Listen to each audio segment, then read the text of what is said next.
Hello everybody and welcome to this video, another student exemplar, and we're looking at Animal Farm. So many of you asking for work on Animal Farm, so let's have a look. How are the changing actions of the pigs used to show the breakdown of the Seven Commandments?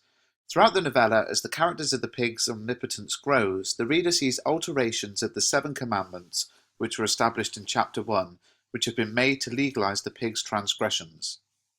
Initially, the aim of the revolution is to unify Animal Farm and create a society based on equal rights. Orwell, however, defies this ideology as he presents the character of Napoleon, a pig who is a corrupt opportunist who uses brute force to eliminate his opposition.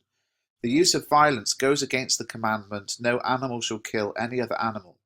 During a meeting in the barn, any animal found to be in allegiance with Snowball, who was a representation for Trotsky in the USSR, or to be against Napoleon, was slain on the spot and promptly had their throats torn out by Napoleon's own band of killing dogs.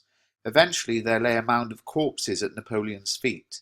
The negative connotations of the verbs slain and torn by Orwell create an image of the sheer intensity of the violence which had taken place on the initially unified farm. Also, the noun corpses alludes to the image of dead human bodies rather than dead animals. Orwell perhaps does this to show how the attack was deliberate, just as Stalin's infamous purge in the USSR purges were, killing approximately 20 million Soviet members. After this occurrence, the law is altered to "No animal shall kill any other animal without cause." To the reader, this change immediately shows the corrupt behaviour of Napoleon, as it is an example of how the laws of animalism give way to overt violence. Orwell shows this within a fable to criticise the perversion of the ideology of communism, or perhaps does so to expose the authoritarian tactics used by leaders. Okay, so this is an opening paragraph which has lots of different things going on. I think its best qualities are the links to context and being aware that everything that happens in the text is just Orwell's way of saying something about society. So that bit's very good. A little bit of close word analysis looking at slain and torn, fairly simple, but the analysis of corpse I thought was good. The idea that it's only a word we would actually associate with humans, and therefore Orwell is making a connection to Stalin's purges, I thought was the best bit. A lot of the answer retold the story. The first bit of this paragraph about the killing and then you're not supposed to kill was just sort of plot level analysis. So it was a paragraph that had a mixture of things that got better as it went on, and had a lot of good points to it. The actions of the animals continue to go against the laws of animalism, as the pigs essentially become the epitome of man's self-absorption and gluttony. After the Battle of the Windmill, the pigs discover a case of whiskey. Hours later, Squealer, walking slowly and dejectedly, reveals that Comrade Napoleon is dying. Orwell's use of the adjective dejectedly is used to emphasize the unusual low-spirited character of Squealer, who, even as his name suggests, is defined by his speech and energetic actions of skipping side to side. Orwell also uses irony and the fact that Napoleon is not dying, he just has the typical side effects from the consumption of alcohol, just as Jones, who was previously lumbering off to a drunken sleep. He does this to highlight the gluttony of the pigs and how they have abused the law of "No animal shall drink alcohol." When this command is later revised, at the end it has "to excess."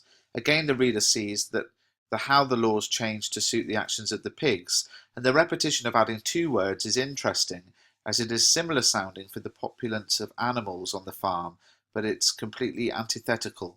The rules are changed based on the actions of the pigs, and to deem them acceptable and continue to determine the rephrased laws as the original ones.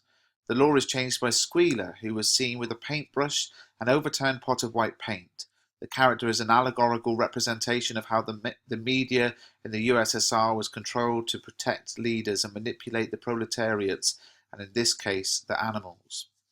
Now, this is an interesting paragraph because I think it's got underdeveloped ideas. There are sort of three good ideas in this paragraph, but none of them are really explored in enough detail for me. So the first one is there's some close word analysis of dejectedly, which of course is an adverb rather than an adjective. so that's the first beginning point there. And I actually think what's quite interesting in this beginning idea was what was starting to be analysed, which was about the fact that um, Squealer here is acting in a way that we wouldn't expect. So I thought that was where this analysis was going to go. Then it moved on to irony, which was okay. And then it moved on to the imagery of the white paint. And I thought there was a great opportunity there to explore the colour symbolism of white and that sort of innocence and that sort of thing there. But then it moved on. So I think it's always good advice to say, look, in each paragraph, explore one idea and explore it in as much detail as you can.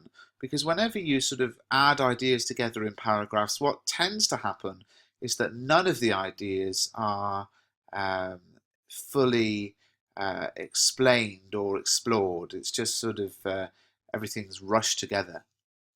The ending of the novella is extremely significant as the circular plot is made explicit. It shows how the pigs are a new form of their old oppressors, and the comradeship that had previously existed is now unheard of. The 7 commandments are all condensed into the form, all animals are equal, but some animals are more equal than others. This is the final example of the pig's systematic abuse of logic, used as a specification of the uniqueness and elite nature of the pigs. The condensation is senseless content in a seemingly plausible linguistic form used to confuse but also control the animals, and this deems all their wrongdoings acceptable, such as hind leg walking and wearing an old bowler hat of Mr. Jones. Orwell presents the pigs to display typical human characteristics such as walking and wearing clothing, suggesting that the elite nature is that of one which starkly resembles man, and this causes the reader to fear for the lives of the animals, as it was seen how terribly the animals were treated at the beginning of the novella by their human oppressor. Ultimately, Orwell is suggesting by the breaking down of the commandments that equality is difficult, if not impossible, to achieve, as the farm which was dreamt of as a utopia soon becomes a totalitarian nightmare, just as it did in the USSR. So I prefer again, really, the second half of this paragraph that links explicitly to the writer's ideas and themes.